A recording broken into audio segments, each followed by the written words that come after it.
Hi friends, MRL study studio ಚಾನೆಲ್ಗೆ ತಮಗೆಲ್ಲರಿಗೂ ಸ್ವಾಗತಿಸುತ್ತಾ ನಾನು ಇವತ್ತಿನ ತರಗತಿಯಲ್ಲಿ 6ನೇ ತರಗತಿಯ ಸಮಾಜ ವಿಜ್ಞಾನ ವಿಭಾಗದ ಪೌರನೀತಿ ವಿಭಾಗವನ್ನು ಸಂಪೂರ್ಣವಾಗಿ ಇವತ್ತಿನ ತರಗತಿಯಲ್ಲಿ ನೋಡೋಣ.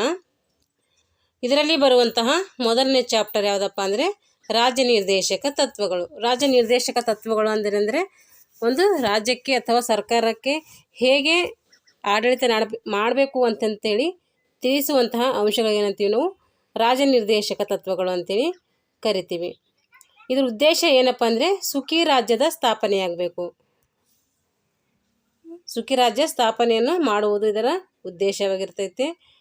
ಅಂದರೆ ಮಾರ್ಗದರ್ಶಕ ಸೂತ್ರಗಳನ್ನು ರಾಜ್ಯಕ್ಕೆ ನಿರ್ದೇಶನ ತತ್ವಗಳನ್ನು ಅಂತೀವಿ ಕರಿತೀವಿ. ರಾಜ್ಯ ನಿರ್ದೇಶಕ ತತ್ವಗಳಂತಂದರೆ ರಾಜ್ಯಕ್ಕೆ ಮಾರ್ಗದರ್ಶನ ನೀಡುವಂತಹ ಸೂತ್ರಗಳಿಗೆ ರಾಜ್ಯ ನಿರ್ದೇಶಕ ತತ್ವಗಳು ಅಂತೇಳಿ ಕರಿತೀವಿ. ಯಾರೇ ಅಧಿಕಾರಕ್ಕೆ ಬಂದರೂ ಕೂಡ ಈ ಅಂಶಗಳನ್ನು ಗಮನದಲ್ಲಿಟ್ಟುಕೊಂಡು ರಾಜ್ಯಭಾರ ಮಾಡಬೇಕು.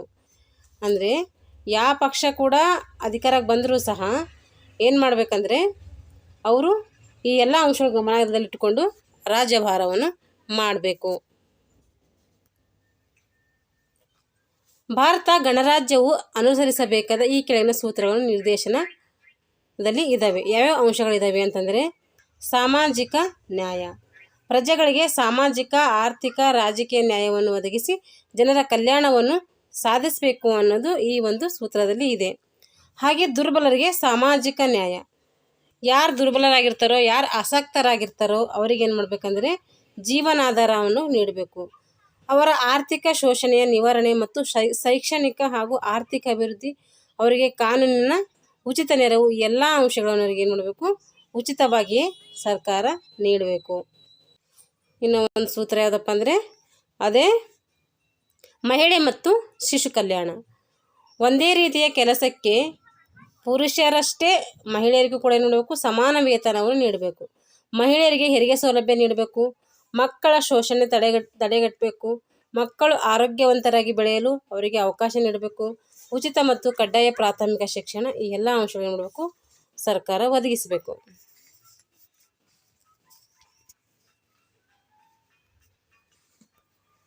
ಹಾಗೆ 4ನೇ ಸೂತ್ರ ಕಾರ್ಮಿಕ ಕಲ್ಯಾಣ. ಕಾರ್ಮಿಕರ ಯೋಗಕ್ಷೇಮ ನೀಡಿಕೊಳ್ಳುವುದು ಕೂಡ ಏನಾಗಿದೆ ರಾಜ್ಯ ನಿರ್ದೇಶಕ ತತ್ವಗಳಲ್ಲಿ ಬರುವಂಥ ಅಂಶ. ದುಡಿಯುವ ಹಕ್ಕು, ದುಡಿಯಲು ಅನುಕೂಲಕರವಾದ ವಾತಾವರಣ, ಕಾರ್ಮಿಕರಿಗೆ ಕನಿಷ್ಠ ವೇತನ, ಅವರಿಗೆ ಕನಿಷ್ಠ ವೇತನ ನಿಗದಿ, ಇವೆಲ್ಲ ಏನಂದರೆ ಕಾರ್ಮಿಕರಿಗಾಗಿ ಇರುವಂತಹ ಅಂಶಗಳು.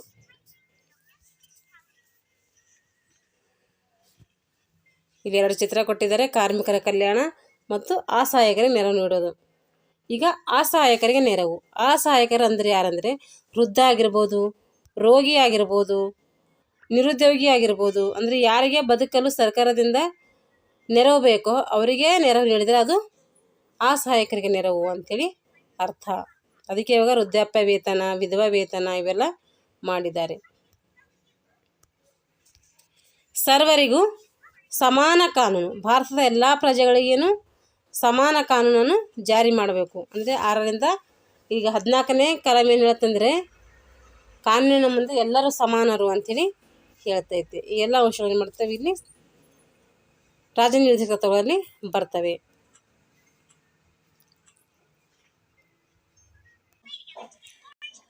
ಮದ್ಯಪಾನ ನಿಷೇಧ. ಮದ್ಯಪಾನದಿಂದ ಆರೋಗ್ಯ ಕೆಡ್ತೈತೆ, ಕುಟುಂಬದ ಆರ್ಥಿಕ ಪರಿಸ್ಥಿತಿ ಹದಗೆಡ್ತೈತೆ, ಹಾಗೂ ಮಹಿಳೆಯರ ಮೇಲೆ ಶೋಷಣೆ ಹೆಚ್ಚಾಗ್ತೈತೆ. ಇದಕ್ಕಾಗಿ ನಮ್ಮ ಸಂವಿಧಾನ ಏನು ಮಾಡಿದೆ ಅಂದರೆ ಮದ್ಯಪಾನ ನಿಷೇಧವನ್ನು ಮಾಡಿದೆ. ಅದನ್ನು ನಿಷೇಧ ಮಾಡಬೇಕಂತೇಳಿ ಸರ್ಕಾರ ಏನು ಮಾಡಿದೆ, ರಾಜ್ಯ ಸರ್ಕಾರಕ್ಕೆ ನಿರ್ದೇಶನವನ್ನು ಕೂಡ ಈ ರಾಜ್ಯ ನಿರ್ದೇಶಕ ತತ್ವಗಳು ನೀಡಿವೆ. ಕೃಷಿ ಮತ್ತು ಪಶುಸಂಗೋಪನೆಯ ಸಂಘಟನೆ. ರಾಜ್ಯವು ಕೃಷಿಯನ್ನು ಮತ್ತು ಪಶುಸಂಗೋಪನೆಯನ್ನು ಆಧುನಿಕ ಮತ್ತು ವೈಜ್ಞಾನಿಕ ರೀತಿಯಲ್ಲಿ ಸಂಘಟನೆಗೊಳಿಸುವುದಕ್ಕಾಗಿ ಪ್ರಯತ್ನಿಸಬೇಕು ಮತ್ತು ವಿಶೇಷ ತಳಿಗಳನ್ನು ಸಂರಕ್ಷಿಸಿ ಉತ್ತಮಗೊಳಿಸುವುದಕ್ಕಾಗಿ ಹಸುಗಳು ಮತ್ತು ಕರುಗಳು ಹಾಗೂ ಇತರ ಹಾಲು ಕೊಡುವ ಮತ್ತು ಭಾರ ಎಳೆಯುವ ದನಕರಗಳ ವಧೆಯನ್ನು ಕೂಡ ಏನು ಮಾಡಿದೆ ಅಂದರೆ ಸರ್ಕಾರ ನಿಷೇಧಿಸಿದೆ. ಹಾಗೆಲ್ಲ ಮಾಡೋದ್ರಿಂದ ಏನು ಮಾಡಬೇಕು, ಸೂಕ್ತವಾದಂಥ ಕ್ರಮವನ್ನು ಕೈಗೊಳ್ಳಬೇಕು ಅಂತೇಳಿ ಸಂವಿಧಾನದಲ್ಲಿ ಉಲ್ಲೇಖಿಸಲಾಗಿದೆ. ಈ ನಿಟ್ಟಿನಲ್ಲಿ ಕರ್ನಾಟಕ ಸರ್ಕಾರ 1964ರಲ್ಲಿ ಪಶು ಹತ್ಯೆ ನಿಷೇಧ ಕಾಯ್ದೆ ಜಾರಿಗೆ ತಂದಿತು. ಕರ್ನಾಟಕವು ಸೇರಿದಂತೆ ಅನೇಕ ರಾಜ್ಯಗಳಲ್ಲಿ ಪಶು ಹತ್ಯೆ ನಿಷೇಧ ಕಾನೂನು ಜಾರಿಯಲ್ಲಿದೆ.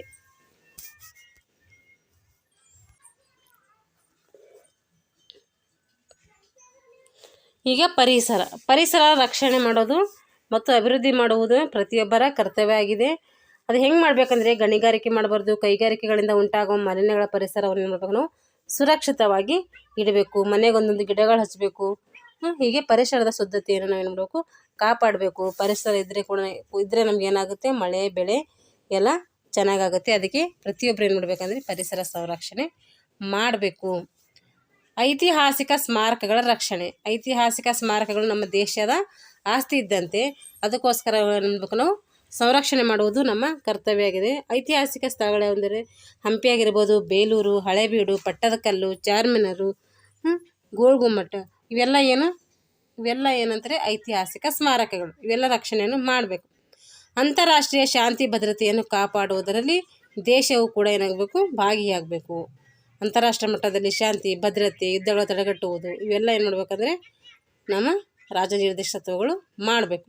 ಸಾಮಾಜಿಕ ನ್ಯಾಯ ಅಂದರೆ ಏನಂದರೆ ಜಾತಿ, ಧರ್ಮ, ಲಿಂಗ, ಭಾಷೆ, ವರ್ಣ, ಪ್ರದೇಶ ಮತ್ತು ಅಂತಸ್ತುಗಳ ಭೇದ ಭಾವ ಇಲ್ಲದೆ, ಇವೆಲ್ಲದರಲ್ಲಿ ಭೇದ ಭಾವ ಮಾಡದೆ ಎಲ್ಲ ನಾಗರಿಕರಿಗೂ ರಕ್ಷಣೆ ನೀಡುವುದೇ ಹಾಗೂ ಎಲ್ಲರನ್ನು ಸಮಾನ ದೃಷ್ಟಿಯಿಂದ ನೋಡುವುದೇ ಸಾಮಾಜಿಕ ನ್ಯಾಯವಾಗಿದೆ. ಹಿಂದುಳಿದ ವರ್ಗಗಳ ಹಿತಾಸಕ್ತಿ, ವೇತನ ನಿಗದಿ, ಜೀತ ಪದ್ಧತಿಯ ನಿರ್ಮೂಲನ, ಮಕ್ಕಳ ಶೋಷಣೆಯ ನಿರ್ಮೂಲನೆ, ಸ್ತ್ರೀಯರಿಗೆ ಸಮಾನ ಹಕ್ಕು ಮತ್ತು ಗೌರವ, ಇವೆಲ್ಲ ಕೂಡ ಏನು ಮಾಡ್ತವೆ, ಸಾಮಾಜಿಕ ನ್ಯಾಯಕ್ಕೆ ಒಳಪಟ್ಟಿದ್ದಾವೆ. ಇಲ್ಲಿ ಶೋಷಣೆ ಚಿತ್ರವನ್ನು ಕೊಟ್ಟಿದ್ದಾರೆ ನೋಡಿ. ಈ ರೀತಿ ಶೋಷಣೆ ಮಾಡಬಾರ್ದು. ಸಂವಿಧಾನವು ಹಲವಾರು ಸಲಹೆ ಮತ್ತು ನಿರ್ದೇಶನಗಳನ್ನು ರಾಜ್ಯಕ್ಕೆ ನೀಡ್ತಾ ಬಂದಿದೆ.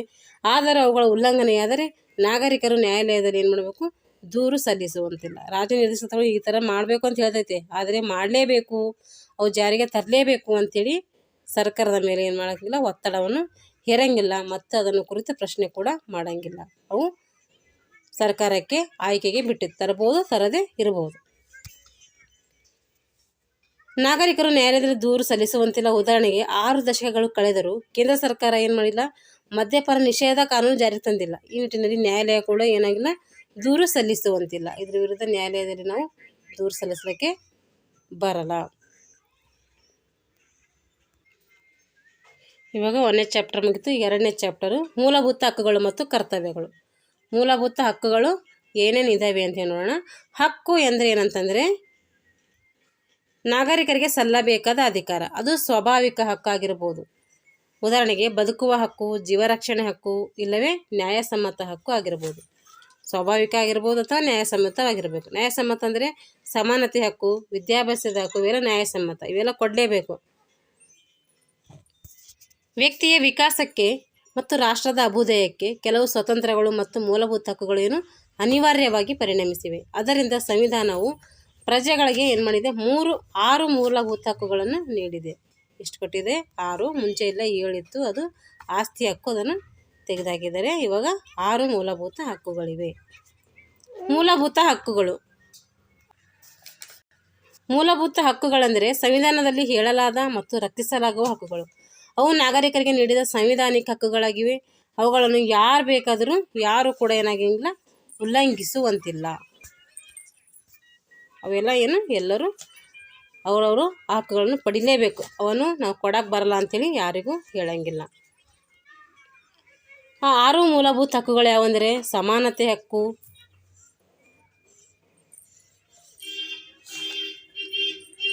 ಸ್ವಾತಂತ್ರ್ಯದ ಹಕ್ಕು, ಧಾರ್ಮಿಕ ಹಕ್ಕು, ಸಾಂಸ್ಕೃತಿಕ ಹಕ್ಕು, ಶೋಷಣೆ ವಿರುದ್ಧದ ಹಕ್ಕು, ಸಂವಿಧಾನಬದ್ಧ ಪರಿಹಾರದ ಹಕ್ಕು.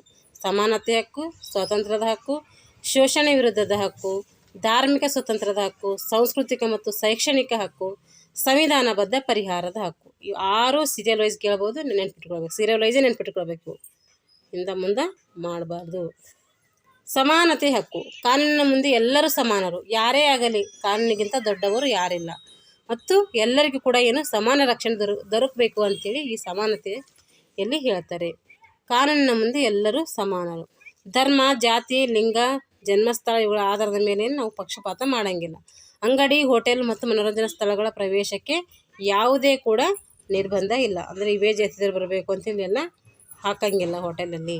ಅದಕ್ಕೆ ಈಗ ಎಂಥ ದೊಡ್ಡ ದೊಡ್ಡ ಹೋಟೆಲ್ಗಳಂದರೂ ಕೂಡ ಅಲ್ಲಿ ಎಲ್ಲರೂ ಕೂಡ ಹೋಗಿ ಏನು ಮಾಡ್ಬೋದು ಅಂದರೆ ನೀವು ಊಟವನ್ನು ಮಾಡ್ಬೋದು. ಸಾರ್ವಜನಿಕ ಬಾವಿ, ಕೆರೆ, ರಸ್ತೆ ಮತ್ತು ವಿರಾಮ ಸ್ಥಳಗಳನ್ನು ಉಪಯೋಗಿಸಲು ಕೂಡ ಯಾವುದೇ ನಿರ್ಬಂಧ ಇಲ್ಲ. ಇವನು ಕೂಡ ಎಲ್ಲರಿಗೂ ಸಮಾನವಾದಂತಹ ಅವಕಾಶವನ್ನು ನೀಡಿದ್ದಾರೆ.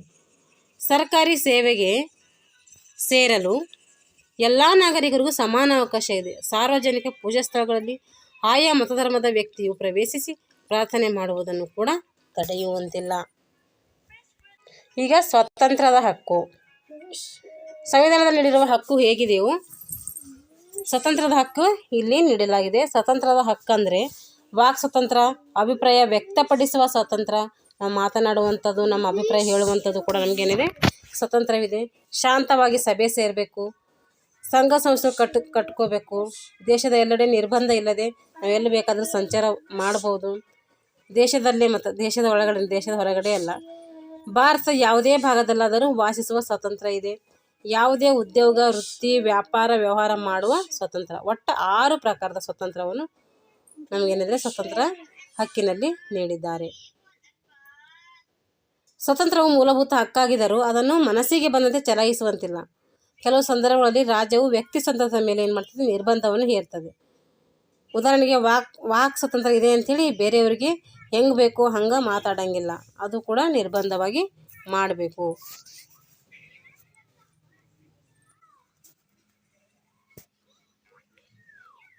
ಈಗ ಶೋಷಣೆ ವಿರುದ್ಧದ ಹಕ್ಕು. ಬಡವರು, ಮಹಿಳೆಯರು, ಮಕ್ಕಳು, ದುರ್ಬಲರು ಶೋಷಣೆ ಮಾಡಬಾರದು ಅಂತೇಳಿ ಈ ಹಕ್ಕಿನ ಉದ್ದೇಶ. ಶೋಷಣೆಯನ್ನು ಕೇಂದ್ರ ಸರ್ಕಾರ ಮತ್ತು ರಾಜ್ಯ ಸರ್ಕಾರ ಏನು ಮಾಡಿದೆ, ಅನೇಕ ಕಾಯ್ದೆಗಳನ್ನು ಜಾರಿಗೆ ತಂದಿವೆ ಶೋಷಣೆ ವಿರುದ್ಧ. ಉದಾಹರಣೆಗೆ ವರದಕ್ಷಿಣೆ ಪಡೆಯುವುದು, ಇದೊಂದು ಕೂಡ ಶೋಷಣೆ, ಇದೊಂದು ಶಿಕ್ಷೆ. ಜೀತ ಪದ್ಧತಿ ಏನು ಮಾಡಬೇಕು, ನಿಷೇಧ ಮಾಡಬೇಕು. ಗಣಿಗಾರಿಕೆ ಮಾಡಬಾರ್ದು, ಬೀಡಿ ತಯಾರಿಕೆ ಮಾಡಬಾರ್ದು, ಪಟಾಕಿ ತಯಾರಿಕೆ, ಇಂಥ ಅಪಾಯಕಾರಿ ಸ್ಥಳಗಳಲ್ಲಿ ಏನು ಮಾಡಬಾರ್ದು, ಮಕ್ಕಳನ್ನು ದುಡಿಸ್ಕೊಳ್ಳುವಂತಿಲ್ಲ. ಹಂಗೇನಾರ ದುಡಿಸ್ಕೊಂಡ್ರೆ ಅವ್ರ ವಿರುದ್ಧ ಏನಾಗುತ್ತೆ, ಕಠಿಣವಾದಂಥ ಕ್ರಮವನ್ನು ಸರ್ಕಾರ ತೆಗೆದುಕೊಳ್ಳುತ್ತೆ. 14 ವರ್ಷ ಪ್ರಾಯದವರಿಗೆ ಮಕ್ಕಳಿಗೆ ಏನು ಮಾಡಬೇಕು, ಕಡ್ಡಾಯವಾಗಿ ಶಿಕ್ಷಣವನ್ನು ಕೊಡಬೇಕು. ಧಾರ್ಮಿಕ ಸ್ವಾತಂತ್ರ್ಯದ ಹಕ್ಕು. ಪ್ರತಿಯೊಂದು ನಾಗರಿಕನಿಗೂ ಏನು ತನ್ನದೇ ಆದ ಧರ್ಮವನ್ನು ಪಾಲಿಸುವ ಹಕ್ಕನ್ನು ಹೊಂದಿರ್ತಾನೆ. ಸಾರ್ವಜನಿಕ ಶಿಸ್ತು, ನೀತಿ, ನೈರ್ಮಲ್ಯ ಹಾಗೂ ಇತರ ನಿಯಮವನ್ನು ಗಮನದಲ್ಲಿಟ್ಟುಕೊಂಡು ಮತಧರ್ಮವನ್ನು ಆಚರಣೆ ಮಾಡಬೇಕು. ಬಲಾತ್ಕಾರ, ಮೋಸ, ಆಮಿಷಗಳ ಮೂಲಕ ಮತಾಂತರ ಮಾಡಬಾರದು ಅಂತೇಳಿ ಸಂವಿಧಾನದಲ್ಲಿ ಹೇಳಲಾಗಿದೆ. ಸಾಂಸ್ಕೃತಿಕ ಮತ್ತು ಶೈಕ್ಷಣಿಕ ಹಕ್ಕು. ಧಾರ್ಮಿಕ ಮತ್ತು ಭಾಷಾ ಅಲ್ಪಸಂಖ್ಯಾತರ ಹಿತಾಸಕ್ತಿಯನ್ನು ರಕ್ಷಿಸುವುದಕ್ಕಾಗಿ ಮೂಲಭೂತ ಈ ಹಕ್ಕಿನ ಉದ್ದೇಶವಾಗಿದೆ. ಯಾವುದೇ ಜನರು ತಮ್ಮ ಭಾಷೆ, ಲಿಪಿ ಮತ್ತು ಸಂಸ್ಕೃತಿ ರಕ್ಷಿಸುವ ಹಕ್ಕನ್ನು ಪಡೆದಿದ್ದಾರೆ. ಅಲ್ಪಸಂಖ್ಯಾತರಿಗೆ ವಿದ್ಯಾಸಂಸ್ಥೆಗಳನ್ನು ಸ್ಥಾಪಿಸಿ ಅವರಿಗೆ ಆಡಳಿತ ನಡೆಸುವ ಹಕ್ಕು ಕೂಡ ಇದೆ. ಭಾಷಾ ಧಾರ್ಮಿಕ ಅಲ್ಪಸಂಖ್ಯಾತರ ವಿದ್ಯಾಸಂಸ್ಥೆಗಳಲ್ಲಿ ರಾಜ್ಯದ ನಿಯಮಗಳಿಗೆ ಇದು ಏನಾಗಲ್ಲ, ಅನ್ವಯ ಆಗಲ್ಲ. ಸಂವಿಧಾನಬದ್ಧ ಪರಿಹಾರದ ಹಕ್ಕು. ಮೂಲಭೂತ ಹಕ್ಕುಗಳು ಉಲ್ಲಂಘನೆಯಾದರೆ ನಾವೇನು ಮಾಡಬೇಕಂದ್ರೆ ನ್ಯಾಯಾಲಯಕ್ಕೆ ದೂರು ಸಲ್ಲಿಸಬೇಕು. ಅದು ರಾಜ್ಯಕ್ಕೆ ಸಂಬಂಧಪಟ್ಟಿದ್ದರೆ ಹೈಕೋರ್ಟು, ದೇಶಕ್ಕೆ ಸಂಬಂಧಪಟ್ಟಿದ್ದರೆ ಸುಪ್ರೀಂ ಕೋರ್ಟಿಗೆ ಏನು ಮಾಡಬೇಕು, ನಾವು ದೂರನ್ನು ಸಲ್ಲಿಸಬೇಕು. ಮೂಲಭೂತ ಹಕ್ಕುಗಳು ಉಲ್ಲಂಘನೆಯಾದಾಗ ಅಥವಾ ಅನ್ಯಾಯಕ್ಕೆ ಒಳಪಟ್ಟ ವ್ಯಕ್ತಿ ನೇರವಾಗಿ ಉಚ್ಚ ನ್ಯಾಯಾಲಯ ಅಂದರೆ ಹೈಕೋರ್ಟು ಅಥವಾ ಸರ್ವೋಚ್ಚ ನ್ಯಾಯಾಲಯಕ್ಕೆ ಮೊರೆ ಹೋಗಿ ಏನು ಮಾಡಬೇಕು, ಪರಿಹಾರವನ್ನು ದೊರಕಿಸಿಕೊಳ್ಬೇಕು. ಮೂಲಭೂತ ಹಕ್ಕುಗಳಿಗೆ ಸಂಬಂಧಿಸಿದಂತೆ ಸರ್ವೋಚ್ಚ ನ್ಯಾಯಾಲಯಕ್ಕೆ ಇಲ್ಲದ ಉಚ್ಚ ನ್ಯಾಯಾಲಯಕ್ಕೆ ಸಲ್ಲಿಸುವ ಅರ್ಜಿಗಳನ್ನು ರಿಟ್ ಅರ್ಜಿ ಅಂತೇಳಿ ಕರಿತೀವಿ. ರಿಟ್ಗಳು ಬರ್ತವೆ, 5 ಪ್ರಕಾರದ ರಿಟ್ಗಳು ಬರ್ತವೆ. ಒಂದೊಂದು ರಿಟ್ಗಳು ಕೂಡ ಒಂದೊಂದು ವಿಷಯಗಳನ್ನು ಬರ್ತವೆ. ಅದು ಬಂದಾಗ ನೋಡೋಣ ಅದ್ರ ಬಗ್ಗೆ. ಮೂಲಭೂತ ಕರ್ತವ್ಯಗಳು. ಮೂಲಭೂತ ಹಕ್ಕುಗಳು ಮತ್ತು ಕರ್ತವ್ಯಗಳು ಒಂದೇ ನಾಣ್ಯದ 2 ಮುಖಗಳಿದ್ದಂತೆ. ಕರ್ತವ್ಯ ಎಂದರೆ ವ್ಯಕ್ತಿಯು ತನ್ನ ದೇಶಕ್ಕಾಗಿ ಮಾಡಬೇಕಾದಂಥ ಹೊಣೆ. ಪ್ರಜೆಗಳು ತಮ್ಮ ಮೂಲಭೂತ ಕರ್ತವ್ಯಗಳನ್ನು ಸ್ವಯಂ ಸ್ಫೂರ್ತಿಯಿಂದ ಮಾಡಿದರೆ ದೇಶವು ಏನಾಗ್ತದೆ, ಅಭ್ಯುದಯ ಸಾಧಿಸುವುದು ಸುಲಭ ಆಗ್ತದೆ. ಸಂವಿಧಾನದಲ್ಲಿ ಇನ್ನೊಂದು ಮೂಲಭೂತ ಹಕ್ಕುಗಳನ್ನು, ಕರ್ತವ್ಯಗಳನ್ನು ಸೇರಿಸಲಾಗಿದೆ. ಅವು ಈ ಕೆಳಗಿನಂತಿವೆ. ಯಾವ್ಯಾವ ಕರ್ತವ್ಯಗಳಿದ್ದಾವೆ ಅಂದರೆ ನಾವೇನು ನೋಡ್ಬೇಕಂದ್ರೆ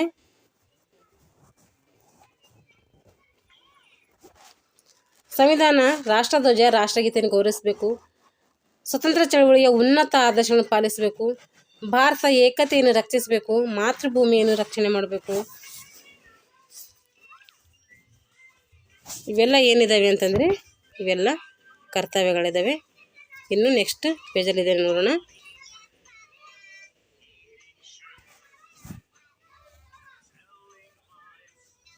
ಒಟ್ಟು 11 ಏನಿದ್ದಾವೆ ಮೂಲಭೂತ ಕರ್ತವ್ಯಗಳಿದ್ದಾವೆ.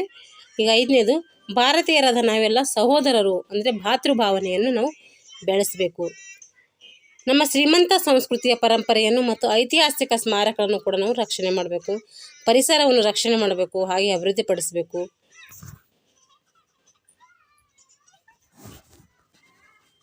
ವೈಜ್ಞಾನಿಕ ಮನೋಭಾವ ಮತ್ತು ವೈಚಾರಿಕತೆಯನ್ನು ಬೆಳೆಸಬೇಕು. ಸಾರ್ವಜನಿಕರ ಆಸ್ತಿ ರಕ್ಷಣೆ ಮಾಡಬೇಕು. ವ್ಯಕ್ತಿಯು ತನ್ನ ಶ್ರೇಷ್ಠತೆ ಸಾಧಿಸಲು ಸತತ ಪ್ರಯತ್ನ ನಡೆಸಬೇಕು. 6ರಿಂದ 14 ವರ್ಷದೊಳಗಿನ ಮಕ್ಕಳಿಗೆ ಹೆತ್ತವರು ಮತ್ತು ಪೋಷಕರು ಶಿಕ್ಷಣ ಪಡೆಯಲು ಅವಕಾಶ ಮಾಡಿಕೊಡಬೇಕು. ಪ್ರಜೆಯು ತನ್ನ ಮೂಲಭೂತ ಕರ್ತವ್ಯಗಳನ್ನು ನಿರ್ವಹಿಸದಿದ್ದರೆ ಸರ್ಕಾರವು ಅದನ್ನು ನ್ಯಾಯಾಲಯದಲ್ಲಿ ಪ್ರಶ್ನಿಸುವಂತಿಲ್ಲ. ಆದರೂ ದೇಶದ ಎಲ್ಲ ಪ್ರಜೆಗಳಿಗೂ ಸ್ವಯಂ ಸ್ಫೂರ್ತಿಯಿಂದ ಮೂಲಭೂತ ಕರ್ತವ್ಯಗಳನ್ನು ನಿರ್ವಹಿಸಲಿಕ್ಕೆ ಹೇಳಬೇಕು. ಈಗ ಮೂಲಭೂತ ಹಕ್ಕುಗಳಂದ್ರೇನು, ಮೂಲಭೂತ ಕರ್ತವ್ಯಗಳು, ಸಮಾನತೆ ಹಕ್ಕು, ಸಾಮಾಜಿಕ ಆರ್ಥಿಕ ಶೋಷಣೆ, ಇವೆಲ್ಲ ಏನಿದೆ ಅಂದರೆ ಈ ಅಧ್ಯಾಯದಲ್ಲಿದ್ದಾವೆ. ನೋಡಿಕೊಂಡು ಬರ್ಕೊಳ್ಳಿ. ಇದು GPSTಗೆ ಹೆಲ್ಪ್ ಆಗುತ್ತೆ ಬರೆದ್ರೆ. 3ನೇ ಅಧ್ಯಾಯ ರಾಷ್ಟ್ರೀಯ ಭಾವೈಕ್ಯತೆ. ರಾಷ್ಟ್ರೀಯ ಭಾವೈಕ್ಯತೆ ಅಂದರೆ ಒಬ್ಬರು ಇನ್ನೊಬ್ಬರ ಬಗ್ಗೆ ಅಥವಾ ಇನ್ನೊಂದು ಜನಾಂಗದ ಬಗ್ಗೆ ಏನಿರಬೇಕು, ದ್ವೇಷ, ಅಸೂಯೆ, ಪೂರ್ವಗ್ರಹ ಪೀಡಿತನಾಗಿರಬಾರದು. ಬದಲಾಗಿ ಒಬ್ಬರು ಇನ್ನೊಬ್ಬರನ್ನು ಗೌರವಿಸಬೇಕು, ಪರಸ್ಪರ ಸೌಹಾರ್ದತೆಯಿಂದ ಬಾಳಬೇಕು, ಎಲ್ಲರೂ ಒಂದೇ ಎಂಬ ಏನಿರಬೇಕು ಮನೋಭಾವನೆಯನ್ನು ಹೊಂದುವುದು ಏನಂತೀವಿ ನಾವು ರಾಷ್ಟ್ರೀಯ ಭಾವೈಕ್ಯತೆ ಅಂತೇಳಿ ಕರಿತೀವಿ. ಭಾರತ ವಿವಿಧತೆಯಲ್ಲಿ ಪ್ರಾಕೃತಿಕ ವೈವಿಧ್ಯ, ಜೀವ ವೈವಿಧ್ಯ, ಜನಜೀವನ ವೈವಿಧ್ಯದಲ್ಲಿ ಏನಾಗಿದೆ ಇವೆಲ್ಲ ಅಂಶಗಳು ಪ್ರಕಟಗೊಂಡಿವೆ. ಈಗ ಪ್ರಾಕೃತಿಕ ವೈವಿಧ್ಯ. ಭಾರತದಲ್ಲಿ ಬಲು ಎತ್ತರದ ಪರ್ವತ ಶ್ರೇಣಿಗಳಿವೆ, ಅತಿ ಉದ್ದದ ನದಿಗಳು, ವಿಶಾಲವಾದ ಮೈದಾನಗಳಿವೆ. ಅಂತೆಯೇ ಅತ್ಯಂತ ಚಳಿಯ ಹಾಗೂ ಶೆಕೆಯ ಪ್ರದೇಶಗಳಿವೆ. ಸುಡುವ ಮರುಭೂಮಿ ಇದೆ, ದಟ್ಟವಾದ ಕಾಡಿದೆ, ತಂಪಿನ ಸರೋವರ ಇದೆ, ಧುಮುಕುವ ಜಲಪಾತ ಇದೆ, ಮನ ಸೆಳೆಯುವ ಕರಾವಳಿ, ನೂರಾರು ಚಿಕ್ಕ ಪುಟ್ಟ ದ್ವೀಪಗಳು. ಇವು ನಮಗೇನಾಗಿವೆ, ನಮ್ಮ ಪ್ರಕೃತಿಯ ಕೊಡುಗೆಗಳು ಆಗಿವೆ.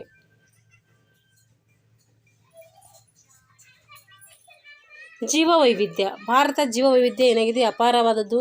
ಜಗತ್ತಿನಲ್ಲಿ ಇಷ್ಟೊಂದು ಜೀವ ವೈವಿಧ್ಯ ದೇಶಗಳಿರುವುದು ಕೇವಲ ನಮ್ಮ ಭಾರತದಲ್ಲಿ. ಈವರೆಗೆ 47,000ಕ್ಕೂ ಹೆಚ್ಚು ಸಸ್ಯವರ್ಗಗಳನ್ನು ನಾವು ಇಲ್ಲಿ ಗುರುತಿಸಲಾಗಿದೆ. ದೇಶದಲ್ಲಿ ಸುಮಾರು 90,000 ಬಗೆಯ ವೈವಿಧ್ಯ ಪ್ರಾಣಿಗಳಿವೆ. 1,232 ಬಗೆಯ ಪಕ್ಷಿ ಪ್ರಭೇದಗಳಿವೆ. 2,546 ಬಗೆಯ ಮೀನು ವರ್ಗಗಳಿವೆ. ವರ್ಣಮಯ ಜೀವ ಸಂಕುಲ ಏನಾಗಿದೆ, ಭಾರತದ ಅಮೂಲ್ಯ ಆಸ್ತಿಯಾಗಿ ಪರಿಣಮಿಸಿದೆ. ಹಾಗೂ ಜನವೈವಿಧ್ಯ. ವಿಶಾಲ ಭಾರತದಲ್ಲಿ ವಿವಿಧ ಬಗೆಯ ಸಮುದಾಯಕ್ಕೆ ಸೇರಿದ ಜನರಿದ್ದಾರೆ. ಅವರ ರೂಪ, ಮೈಕಟ್ಟು, ಭಾಷೆ, ವೇಷಭೂಷಣ, ಆಹಾರ, ರೀತಿ, ನೀತಿ, ಆಚಾರ, ವಿಚಾರ, ಮತಧರ್ಮಗಳು ಕೂಡ ಏನಾಗಿವೆ, ವಿವಿಧ ಬಗೆಯದು ಆಗಿವೆ. ನಮ್ಮ ಜನಜೀವನ ಸೊಗಸು ಕಣ್ಣಾರೆ ಕಂಡ ಸವಿಯಲು ಭಾರತವನ್ನು ಏನು ಮಾಡಬೇಕಂದ್ರೆ ಸುತ್ತಾಡಿ ಬರಬೇಕು. ವಿವಿಧತೆಯಲ್ಲಿ ಏಕತೆ. ನಾವೆಲ್ಲ ಒಂದೇ ಎಂಬ ಸಾಂಸ್ಕೃತಿಕ ಭಾವನೆ ಹಿಂದಿನಿಂದ ಬಂದಿದೆ. ಈ ದೇಶದಲ್ಲಿ ಇಲ್ಲಿ ನದಿಗಳ ಬಗ್ಗೆ, ಪರ್ವತಗಳ ಬಗ್ಗೆ ಏನಿದೆ ಅಂದರೆ ಪೂಜನೀಯದ ಭಾವನೆ ಇದೆ. ನಾವು ದಕ್ಷಿಣ ಭಾರತೀಯರು ಕಾಶಿ, ಗಂಗಾ ನದಿ, ಹಿಮಾಲಯದಲ್ಲಿರುವ ಬದ್ರಿ, ಕೇದಾರ ಇವೆಲ್ಲ ಏನಂತೀವಿ, ನಮ್ಮ ಪವಿತ್ರ ಕ್ಷೇತ್ರ ಅಂತ ಇವೆಲ್ಲ ನಂಬ್ತೀವಿ. ಭಾರತ ಏನು ಮಾಡ್ತದಂದರೆ ವಿವಿಧ ಧರ್ಮಗಳನ್ನು ಪಾಲಿಸ್ತಾ ಇದೆ. ಉತ್ತರ ಭಾರತೀಯರು ಕಾವೇರಿ ನದಿ, ತಿರುಪತಿ, ಶ್ರೀಶೈಲ, ರಾಮೇಶ್ವರ, ಕಂಚಿ ಮುಂತಾದ ಕ್ಷೇತ್ರಗಳನ್ನು ಪವಿತ್ರ ಅಂತೇಳಿ ನಂಬ್ತಾರೆ. ನಾಗ, ಗೋವು ಮುಂತಾದ ಪ್ರಾಣಿಗಳು ಕೂಡ ಇಲ್ಲಿ ಪೂಜೆ ಮಾಡ್ತಾರೆ. ಅರಳಿ ಮರ ಹಾಗೂ ವೃಕ್ಷಗಳನ್ನು ಪೂಜಿಸುವ ಸಂಪ್ರದಾಯ ಕೂಡ ಇಲ್ಲಿ ಇದೆ. ಸಂಸ್ಕೃತ ಭಾಷೆ ಪ್ರಾಚೀನ ಭಾರತ ಪ್ರಮುಖ ಸಾಹಿತ್ಯಕ ಭಾಷೆಯಾಗಿದೆ. ಭಾರತ ಮೂಲದ ಎಲ್ಲ ಭಾಷೆಗಳ ಲಿಪಿಗಳು ಅಶೋಕನ ಕಾಲದಲ್ಲಿ ಹಿಂದಿನ ಬ್ರಾಹ್ಮಿ ಲಿಪಿಯಲ್ಲಿ ಹುಟ್ಟಿದವು. ಹಿಂದಿ, ಕನ್ನಡ, ತೆಲುಗು ಭಾಷೆಗಳು ಕೂಡ ಸಂಸ್ಕೃತದ ಪ್ರಭಾವವನ್ನು ಇಲ್ಲಿ ಬೀರ್ತದೆ. ಸಂವಿಧಾನ ಸಭೆಯಲ್ಲಿ ಡಾಕ್ಟರ್ ರಾಜೇಂದ್ರ ಪ್ರಸಾದ್ ಏನಾಗಿರ್ತಾರೆ, ರಚನಾ ಸಭೆಯ ಅಧ್ಯಕ್ಷರಾಗಿರ್ತಾರೆ. ಡಾಕ್ಟರ್ ಅಂಬೇಡ್ಕರ್ ಏನಾಗಿರ್ತಾರೆ, ಕರಡು ಸಮಿತಿಯ ಅಧ್ಯಕ್ಷರಾಗಿರ್ತಾರೆ. ಇವರು ಅಂಬೇಡ್ಕರ್ ಏನು ಪ್ರತಿಪಾದನೆ ಮಾಡಿದ್ರಂದರೆ, ಭಾಷೆಯು ಭಾರತದ ರಾಷ್ಟ್ರೀಯ ಭಾಷೆ ಎನಿಸ್ಕೊಳ್ಬೇಕಾದ್ರೆ ಅಥವಾ ಅರ್ಹತೆ ಹೊಂದಿದರೆ ಅದು ಸಂಸ್ಕೃತ ಭಾಷೆ. ಅಂದರೆ ಯಾವುದಾದ್ರೂ ಒಂದು ರಾಷ್ಟ್ರೀಯ ಭಾಷೆ ಇದೆ ಅಂದರೆ ಅದು ಸಂಸ್ಕೃತ ಭಾಷೆಗೆ ಮಾತ್ರ ಅರ್ಹತೆ ಇದೆ ಅಂತೇಳಿ ಹೇಳ್ತಾರೆ.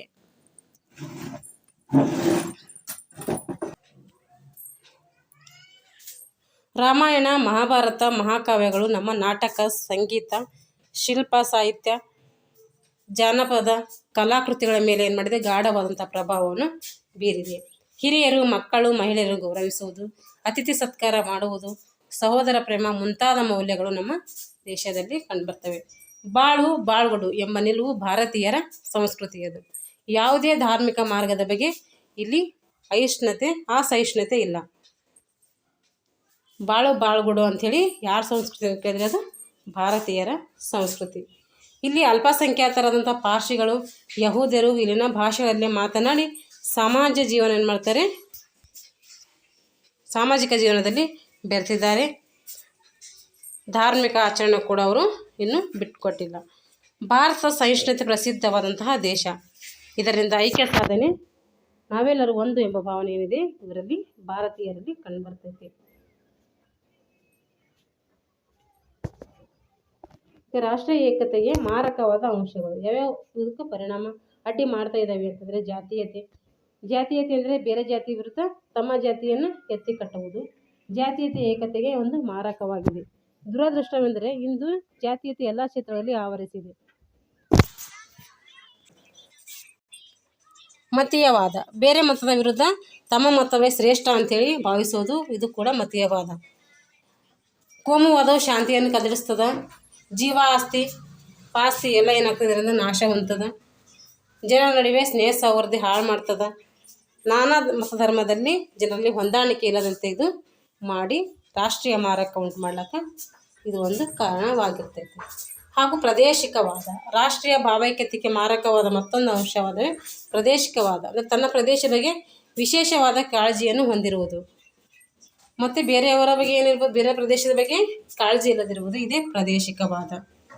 ನಾವು ಮೊದಲು ಭಾರತೀಯರು, ಆನಂತರ ರಾಜ್ಯ, ಪ್ರದೇಶ ಅಂತೇಳಿ ನಾವು ಅರಿಬೇಕು.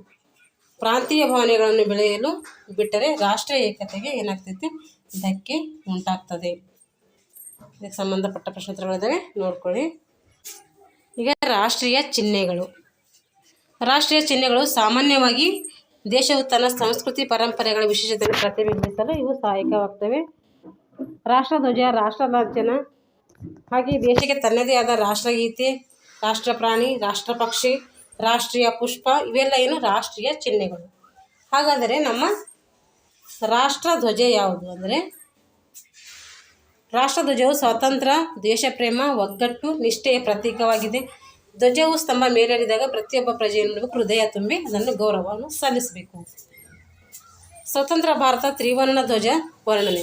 ನಮ್ಮದು 3 ಬಣ್ಣಗಳಿಂದ ಕೂಡಿದಂಥ ಒಂದು ಧ್ವಜ ಆಗಿದೆ. ಕಡು ಕೇಸರಿ, ಮಧ್ಯ ಬಿಳಿ, ಕೆಳಗೆ ಏನಿದೆ ಅಂದರೆ ಹಸಿರಿದೆ. ಬಣ್ಣದ ಮಧ್ಯದಲ್ಲಿ ನೀಲಿ ಚಕ್ರವಿದೆ. ಚಕ್ರದಲ್ಲಿ 24 ಗೆರೆಗಳಿವೆ. 24 ಗೆರೆಗಳು ಏನು ಮಾಡ್ತವೆ, 24 ಗಂಟೆಗಳನ್ನು ಸೂಚಿಸುತ್ತವೆ. ಬಿಳಿ ಪಟ್ಟಿ ಅಗಲದಷ್ಟೇ ಈ ಚಕ್ರವನ್ನು ಕಂಡುಬರ್ತದೆ. ರಾಷ್ಟ್ರಧ್ವಜ ಆಯತಾಕಾರದಲ್ಲಿ ಅದರ ಉದ್ದ ಅಗಲ ಅನುಪಾತ ಕೇಳ್ತಾರೆ. ಅದರ ಉದ್ದ ಅಗಲ ಅನುಪಾತ ಅಂದರೆ 3:2 ಇರ್ತದೆ. 3 ಬಣ್ಣಗಳಿಂದ ಸಮ ಪ್ರಮಾಣದಲ್ಲಿ ಕೂಡಿರ್ತದೆ. ಧ್ವಜದ ಬಟ್ಟೆ ಹತ್ತಿ ಮತ್ತು ರೇಷ್ಮೆದಾಗಿರ್ತದೆ. ಜೊತೆಗೆ ಕೈಮಗ್ಗದಿಂದ ನೇಯ್ದಿರ್ತಾರೆ. ಇದ್ರ ವಿಶೇಷತೆ ಏನಂದರೆ, ನಮ್ಮ ಧ್ವಜದ ಬಣ್ಣ ಏನೇನು ಹೇಳ್ತದೆ ಅಂದರೆ, ಕೇಸರಿ ಬಣ್ಣ ನಿಸ್ವಾರ್ಥ, ತ್ಯಾಗ ಸೂಚಿಸಿದರೆ, ಬಿಳಿ ಬಣ್ಣ ಏನು ಮಾಡ್ತದೆ, ಸತ್ಯ, ಶಾಂತಿ, ಮತ್ತು ಹಸಿರು ಏನು ಮಾಡ್ತದೆ, ಸಸ್ಯ ಶ್ಯಾಮಲವನ್ನು ಸೂಚಿಸ್ತದೆ. ಕೃಷಿ, ಕೈಗಾರಿಕೆಗಳ ಸಮೃದ್ಧಿಯ ಗುರುತು ಕೂಡ ಹಸಿರಾಗಿದೆ. ಚಕ್ರವು ಸಾರನಾಥದ ಅಶೋಕ ಸ್ತಂಭದಲ್ಲಿರುವ ಚಕ್ರದ ಪ್ರತಿರೂಪವಾಗಿದೆ. ಅಶೋಕ ಚಕ್ರವು ಧರ್ಮ ಚಕ್ರವಾಗಿದೆ. ಅಲ್ಲದೆ ನಿರಂತರ ಚಲನೆಯ ಪ್ರತೀಕವೂ ಕೂಡ ಇದು ಆಗಿದೆ. ರಾಷ್ಟ್ರಧ್ವಜ ಸಂಹಿತೆ. ಧ್ವಜ ಏನಿರಬೇಕಂದ್ರೆ ಕೊಳೆಯಾಗಿರಬಾರ್ದು, ಹರಿದಿರಬಾರ್ದು. ಹಾರಿಸುವಾಗ ಯಾವಾಗಲೂ ಕೇಸರಿ ಬಣ್ಣ ಮೇಲಿರುವಂತೆ ಹಾರಿಸಬೇಕು. ರಾಷ್ಟ್ರಧ್ವಜ ಎತ್ತರಕ್ಕೆ ಬೇರೆ ಯಾವ ಧ್ವಜನೂ ಹಾರಿಸಬಾರ್ದು. ಕಂಬದ ತುದಿವರೆಗೂ ಮೇಲೇರಿಸಿ ಆನಂತರ ಹಾರಿಸಬೇಕು. ಸೂರ್ಯ ಉದಯದ ನಂತರ ರಾಷ್ಟ್ರಧ್ವಜನ ಹಾರಿಸಬೇಕು. ಸೂರ್ಯಾಸ್ತಕ್ಕೆ ಮೊದಲು ಏನು ಮಾಡಬೇಕು, ಇಳಿಸಿ ಮಡಚಿಡಬೇಕು. ಹೀಗೆ ಇದರ ನಿಯಮಗಳು. ಹಾಗೆ ರಾಷ್ಟ್ರೀಯ ಶೋಕಾಚರಣೆ ಸಮಯದಲ್ಲಿ ಏನು ಮಾಡಬೇಕಂದ್ರೆ, ಧ್ವಜವನ್ನು ಅರ್ಧ ಎತ್ತರಕ್ಕೆ ಹಾರಿಸಬೇಕು. ಧ್ವಜವನ್ನು ಬಲಗೈಯಲ್ಲಿ ಹಿಡಿದೇ ನಡಿಬೇಕು. ಧ್ವಜವನ್ನು ನೆಲಕ್ಕೆ ತಾಗಿಸಬಾರ್ದು. ಎಲ್ಲ ಅಂಶಗಳೇನು ಮಾಡಬೇಕು, ನಾವು ಧ್ವಜವನ್ನು ಹಾರಿಸುವಾಗ ಪಾಲಿಸಬೇಕು.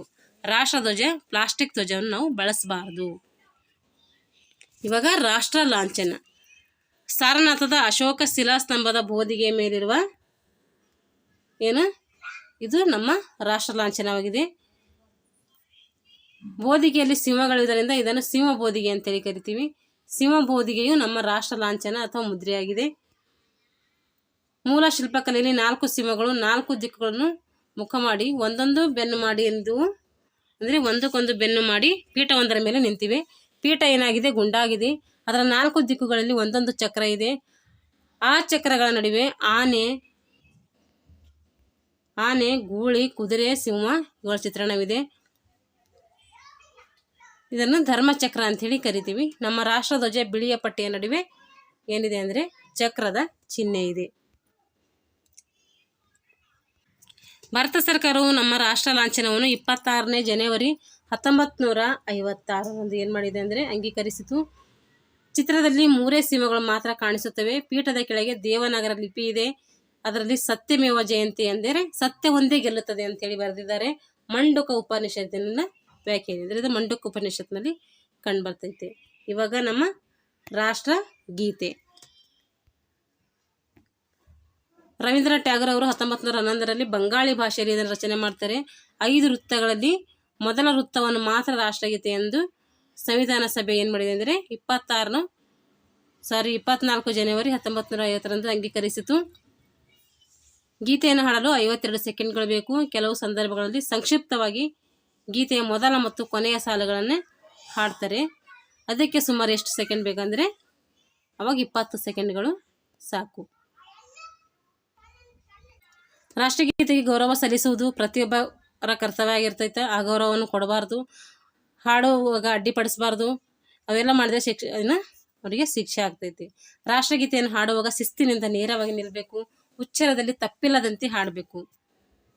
ಈಗ ರಾಷ್ಟ್ರೋತ್ಸವ ಅಂದರೆ ಸಂವಿಧಾನದಲ್ಲಿ ರಾಷ್ಟ್ರಗೀತೆಗೆ ಸಮಾನ ಸ್ಥಾನಮಾನ ಪಡೆದಿರುವ ವಂದೇ ಮಾತರಂ ಇದನ್ನು ರಾಷ್ಟ್ರೋತ್ಸವ ಎನಿಸಿದೆ. ಸಮಾರಂಭಗಳಲ್ಲಿ ವಂದೇ ಮಾತರಮನ್ನು ಪ್ರಾರ್ಥನೆ ಅಂಥೇಳಿ ಹಾಡ್ತೀವಿ. ಜನಗಣಮನ ಕೊನೆಯದಾಗಿ ಮಂಗಳಗೀತೆಯಾಗಿಯೂ ಹಾಡಲಾಗುತ್ತದೆ.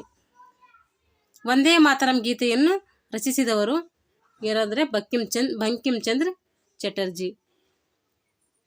ಇವರು ಆನಂದಮಠ ಕಾದಂಬರಿಯಲ್ಲಿ ಈ ಗೀತೆಯನ್ನು ಸ್ವತಂತ್ರ ಪೂರ್ವದಲ್ಲಿ ರಾಷ್ಟ್ರಗೀತೆಯ ಸ್ಥಾನಮಾನ ಪಡೆದುಕೊಂಡಿತ್ತು. ಇದು ಭಾರತ ಖಂಡದ ಚೆಲುವನ್ನು, ತಾಯ್ನಾಡಿನ ಪ್ರೇಮವನ್ನು ವರ್ಣಿಸುತ್ತದೆ. ಲಕ್ಷಾಂತರ ಜನರಲ್ಲಿ ಈ ಗೀತೆಯನ್ನು ಹಾಡಲಾಗಿದೆ. ರಾಷ್ಟ್ರ ಪ್ರೇಮಕ್ಕಾಗಿ, ದೇಶದ ರಕ್ಷಣೆಗಾಗಿ ಜನರು ತಮ್ಮ ಪ್ರಾಣವನ್ನು ತ್ಯಾಗ ಮಾಡಿ ಪಣಕ್ಕಿಟ್ಟು ತಮ್ಮ ಕೊನೆಯ ಉಸಿರು ಇರುವ ತನಕ ಏನು ಮಾಡ್ತಾರೆ, ಒಂದೇ ಮಾತರಂ ಹಾಡಿದುಂಟು. ನಾಡಿನ ಜನರಲ್ಲಿ ಇದು ಕೇವಲ ಗೀತೆ ಮಾತ್ರ ಆಗಿರಲಿಲ್ಲ, ಬೆಂಕಿಯ ಜ್ವಾಲೆಯಾಗಿತ್ತು, ಸಮರ್ಪಣೆಯ ಮಂತ್ರವಾಗಿತ್ತು. ಈ ಗೀತೆಯನ್ನು ರಾಷ್ಟ್ರಗೀತೆಯನ್ನಾಗಿ ಅಂಗೀಕರಿಸಲು ಕೆಲವರು ಒಪ್ಪಲಿಲ್ಲ. ಸಂವಿಧಾನದಲ್ಲಿ ಇದನ್ನು ರಾಷ್ಟ್ರೋತ್ಸವವಾಗಿ ಅಂಗೀಕರಿಸಲಾಗಿದೆ. ರಾಷ್ಟ್ರೀಯ ಪ್ರಾಣಿ ಪಕ್ಷಿ ಮತ್ತು ಹೂ. ಹುಲಿ ನಮ್ಮ ರಾಷ್ಟ್ರೀಯ ಪ್ರಾಣಿ. ನೋಡಲು ಅದು ಆಕರ್ಷಕ. ಅದರ ಮೈಕಟ್ಟು ಬಲಿಷ್ಠ. ನವಿಲು ಭಾರತದ ರಾಷ್ಟ್ರೀಯ ಪಕ್ಷಿ. ಕೆಂಪು ಮತ್ತು ಹಳದಿ ಮಿಶ್ರ ಬಣ್ಣ. ರೆಕ್ಕೆ. ತಲೆಯ ಮೇಲೆ ತುರಾಯಿಯಂತಿರುವ ಗರಿಯುಳ್ಳ ನವಿಲು ನೋಡಕ್ಕೇನಾಗ್ತದೆ, ಮನೋಹರವಾಗಿದೆ. ಭಾರತೀಯರ ಪರಂಪರೆಯಲ್ಲಿ ಇದನ್ನು ಮಹತ್ವ ಅನಿಸಿದೆ. ತಾವರೆ ನಮ್ಮ ರಾಷ್ಟ್ರೀಯ ಹೂವಾಗಿದೆ. ಇದು ರಾಷ್ಟ್ರೀಯ ಪ್ರಾಣಿ, ರಾಷ್ಟ್ರೀಯ ಪಕ್ಷಿ, ರಾಷ್ಟ್ರೀಯ ಹೂ. ರಾಷ್ಟ್ರೀಯ ಪಂಚಾಂಗ. ಭಾರತದಾದ್ಯಂತ ಅನೇಕ ರೀತಿಯ ಪಂಚಾಂಗಗಳು ಬಳಕೆಯಿವೆ.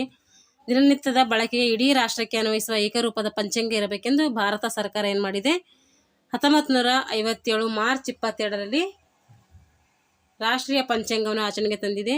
ಈ ಪಂಚಾಂಗವನ್ನು ಸಿದ್ಧಗೊಳಿಸಲು ಖ್ಯಾತ ವಿಜ್ಞಾನಿ ಮೇಘನಾಥ ಶಾ ಏನು ಮಾಡಿದ್ದಾರೆ, ಮೇಘನಾಥ ಶಾ ಅವರು ಪ್ರಮುಖ ಪಾತ್ರ ವಹಿಸಿದರು. ರಾಷ್ಟ್ರೀಯ ಪಂಚಾಂಗವನ್ನು ಶಕವರ್ಷವನ್ನು ಅಳವಡಿಸಿಕೊಳ್ಳಲಾಗಿದೆ. ಶಕವರ್ಷವು ಕ್ರಿಸ್ತಪೂರ್ವಕ್ಕಿಂತ 78 ವರ್ಷಗಳ ನಂತರ ಪ್ರಾರಂಭ ಆಗ್ತದೆ. ರಾಷ್ಟ್ರೀಯ ಪಂಚಾಂಗದಲ್ಲಿ ವರ್ಷದ ಮೊದಲ ತಿಂಗಳು ಯಾವುದಪ್ಪ ಅಂದರೆ ಅದು ಚೈತ್ರ ಮಾಸ. ವರ್ಷಾರಂಭ ಸಾಮಾನ್ಯವಾಗಿ ಮಾರ್ಚ್ 22ರಂದು. ಅಧಿಕ ಮಾಸದಲ್ಲಿ ಏನಾಗ್ತೈತೆ, ಇದು ಅಧಿಕ ವರ್ಷದಲ್ಲಿ ಅದು ಮಾರ್ಚ್ 21 ಬರ್ತೈತೆ. ಭಾರತ ಸರ್ಕಾರವು ರಾಷ್ಟ್ರೀಯ ಪಂಚಾಂಗ ದಿನಾಂಕ ಮತ್ತು ಕ್ರಿಸ್ತ ಶಕವನ್ನು 2 ದಿನಗಳಲ್ಲಿ ಏನು ಮಾಡ್ತದೆ ಅಂದರೆ ದಾಖಲೆಯನ್ನು ಬಳಕೆ ಮಾಡ್ಕೊಳ್ತೈತೆ.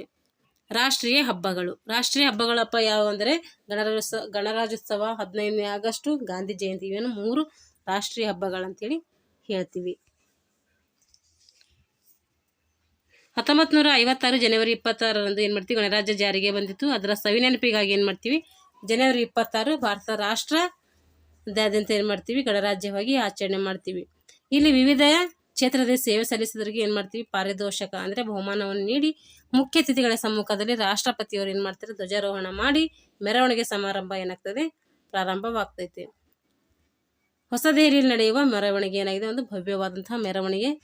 ರಾಜಧಾನಿಯಲ್ಲಿ ಪ್ರಮುಖ ಕಾರ್ಯಕ್ರಮಗಳು ಕೂಡ ಅಳವಡಿಸಲಾಗುತ್ತದೆ. ಸ್ವಾತಂತ್ರ್ಯ ದಿನಾಚರಣೆ ಪ್ರತಿ ವರ್ಷ ಆಗಸ್ಟ್ 15 ಏನು ಮಾಡ್ತೀವಿ, ನಮ್ಮ ಸ್ವಾತಂತ್ರ್ಯ ದಿನಾಚರಣೆಯಾಗಿ ಆಚರಣೆ ಮಾಡ್ತೀವಿ. ದೆಹಲಿಯ ಕೆಂಪುಕೋಟೆ ಮೇಲೆ ವಿಶೇಷ ಸಮಾರಂಭ ಮಾಡ್ತಾರೆ, ತ್ರಿವರ್ಣ ಧ್ವಜ ಹಾರಿಸ್ತಾರೆ. ಆಗಸ್ಟ್ 15 ಏನಾಗ್ತದೆ, ನಮ್ಮ ಸ್ವಾತಂತ್ರ್ಯ ದಿನಾಚರಣೆ ಕಂಡು ಬರ್ತೈತಿ. ಹಾಗೆ ಗಾಂಧಿ ಜಯಂತಿ, ಇದು ಮಹಾತ್ಮ ಗಾಂಧೀಜಿಯವರ ಜಯಂತಿ. ಇವರು ಅಕ್ಟೋಬರ್ 2ರಂದು ಜನಿಸ್ತಾರೆ. ಇವರೊಂದಿಗೆ ಲಾಲ್ ಬಹದ್ದೂರ್ ಶಾಸ್ತ್ರಿ ಅವರು ಕೂಡ ಅದೇ ದಿನದಂದು ಜನಿಸಿದ್ದಾರೆ. ಇತರ ದಿನಾಚರಣೆಗಳೆಂದರೆ ಅಂಬೇಡ್ಕರ್ ಜಯಂತಿ, ಇದು ಸಂವಿಧಾನದಲ್ಲಿ ಅತ್ಯಂತ ಸಮರ್ಪಕವಾಗಿ ಏನು ಮಾಡ್ತಾರೆ, ರಚಿಸಿದಂತಹ ಕರಡು ರಚನಾ ಸಮಿತಿ ಅಧ್ಯಕ್ಷರಾಗಿರ್ತಾರೆ. ಭೀಮರಾವ್ ರಾಮ್ಜಿ ಅಂಬೇಡ್ಕರ್ ಅವರ ಜನ್ಮದಿನ ಏಪ್ರಿಲ್ 14ರಂದು ಆಚರಣೆ ಮಾಡ್ತೀವಿ. ಸೆಪ್ಟೆಂಬರ್ 5 ಏನು ಮಾಡ್ತೀವಿ, ರಾಧಾಕೃಷ್ಣರವರ ಜನ್ಮ ದಿನಾಚರಣೆಯಾಗಿ ಆಚರಣೆ ಮಾಡ್ತೀವಿ. ಅದು ಶಿಕ್ಷಕರ ದಿನಾಚರಣೆ ಅಂತೇಳಿ ಕರಿತೀವಿ. ಮಕ್ಕಳ ದಿನಾಚರಣೆ ನವೆಂಬರ್ 14, ಇದು ಜವಾಹರ್ಲಾಲ್ ನೆಹರು ಅವರ ಸವಿ ನೆನಪಿಗಾಗಿ ಆಚರಣೆ ಮಾಡ್ತೀವಿ. ಸ್ವಾಮಿ ವಿವೇಕಾನಂದರು ಮತ್ತು ರಾಷ್ಟ್ರೀಯ ಯುವ ದಿನಾಚರಣೆ ಅಂದರೆ ಸ್ವಾಮಿ ವಿವೇಕಾನಂದರ ದಿನಾಚರಣೆಯನ್ನು ನಾವು ಯುವ ದಿನಾಚರಣೆ ಅಂಥೇಳಿ ಆಚರಣೆ ಮಾಡ್ತೀವಿ. ರಾಮಕೃಷ್ಣ ಮಿಷನ್ ಅವ್ರು ಏನು ಮಾಡ್ತಾರೆ, ಇವರು ಸ್ಥಾಪಿಸ್ತಾರೆ ಸ್ವಾಮಿ ವಿವೇಕಾನಂದರವರು. ಇವರ ಗುರುಗಳು ಯಾರಪ್ಪ ಅಂತಂದರೆ ರಾಮಕೃಷ್ಣ ಅವರು, ಇವರ ಪರಮಹಂಸರು ಅಂದರೆ ರಾಮಕೃಷ್ಣ ಪರಮಹಂಸರು ಇವರ ಗುರುಗಳಾಗಿರ್ತಾರೆ. ದರಿದ್ರರು, ಅಜ್ಞಾನಿಗಳು, ಅನಕ್ಷರಸ್ಥರು, ರೋಗಿಗಳು ಇವರ ನಿಮ್ಮ ದೇವರಾಗಲಿ ಅಂಥೇಳಿ ಏನೇನು ಮಾಡ್ತಾರೆ, ಸೇವೆ ಮಾಡೋದು ಶ್ರೇಷ್ಠ ಅಂತೇಳಿ ತಿಳಿಯಿರಿ ಅಂಥೇಳಿ ಜನತೆಗೆ ಕರೆ ಕೊಡ್ತಾರೆ. ಜನವರಿ 12 ಇವರ ಜನ್ಮ ದಿನಾಚರಣೆ, ಅದೇ ಯುವಕರ ದಿನಾಚರಣೆ. ಕರ್ನಾಟಕ ಸರ್ಕಾರ ಈ ಸಂದರ್ಭದಲ್ಲಿ ಏನು ಮಾಡ್ತೀವಿ, ಯುವಕರಿಗೆ ಪ್ರೋತ್ಸಾಹ ನೀಡಿ ಈ ಆಚರಣೆಯನ್ನು ಮಾಡ್ತೈತಿ. ನವೆಂಬರ್ 1 ಕರ್ನಾಟಕ ದಿನಾಚರಣೆ ಅಂದರೆ ಕರ್ನಾಟಕ ರಾಜ್ಯೋತ್ಸವ. ಬಾಂಬೆ, ಮದ್ರಾಸ್, ಹೈದರಾಬಾದ್ ಪ್ರಾಂತ್ಯಗಳಲ್ಲಿ ಕನ್ನಡ ಪ್ರದೇಶಗಳನ್ನು ಮತ್ತು ಕೊಡಗು ಪ್ರಾಂತ್ಯವನ್ನು ಮೈಸೂರು ಪ್ರಾಂತ್ಯದ ಜೊತೆಗೆ ಒಗ್ಗೂಡಿಸಿ 1956 ನವೆಂಬರ್ 1 ಏನು ಮಾಡ್ತು, ಕನ್ನಡ ರಾಜ್ಯವನ್ನು ನಿರ್ಮಾಣ ಮಾಡ್ತು. ಇದನ್ನು ಮೈಸೂರು ರಾಜ್ಯ ಅಂತ ಕೂಡ ಕರೀತಾರೆ. ಇದರ ನೆನಪಿಗಾಗಿ ಏನು ಮಾಡ್ತಾರೆ, ಪ್ರತಿ ವರ್ಷ ನವೆಂಬರ್ 1 ಕರ್ನಾಟಕ ರಾಜ್ಯೋತ್ಸವವನ್ನು ಆಚರಿಸ್ತಾರೆ. 1973 ನವೆಂಬರ್ 1ರಂದು ಮುಖ್ಯಮಂತ್ರಿಯಾಗಿದ್ದಂತಹ ಡಿ ದೇವರಾಜ್ ಅರಸ್ ಅವರು ಏನು ಮಾಡ್ತಾರೆ, ಮೈಸೂರು ರಾಜ್ಯವನ್ನು ಕರ್ನಾಟಕ ರಾಜ್ಯ ಅಂತೇಳಿ ಮರುನಾಮಕರಣವನ್ನು ಮಾಡ್ತಾರೆ. ಇವೆಲ್ಲ ಈ ಪಾಠಕ್ಕೆ ಸಂಬಂಧಪಟ್ಟಂಥ ಪ್ರಶ್ನೋತ್ತರಗಳಾಗಿದ್ದಾವೆ, ಇವೆಲ್ಲ ನೋಡ್ಕೊಳ್ಳಿ. ಇಲ್ಲಿಗೆ ಏನಾಯ್ತಂದರೆ 6ನೇ ತರಗತಿಯ ಭಾಗ 2 ಅಲ್ಲಿ ಬರುವಂಥ ಸಂಪೂರ್ಣವಾದಂತಹ ಪೌರನೀತಿ ಏನಾಯಿತು, ಕಂಪ್ಲೀಟ್ ಆಯಿತು. ಮುಂದಿನ ತರಗತಿಯಲ್ಲಿ ಏನು ಮಾಡೋಣ ಅಂದರೆ 7ನೇ ತರಗತಿಯಲ್ಲಿ ಬರುವಂತಹ ಪೌರನೀತಿಯ ಬಗ್ಗೆ ತಿಳ್ಕೊಳ್ಳೋಣ ಅಂತ ಹೇಳ್ತಾ ಇಲ್ಲಿಗೆ ಈ ವಿಡಿಯೋನ ಮುಗಿಸ್ತಾ ಇದ್ದೀನಿ. Thanks for watching all.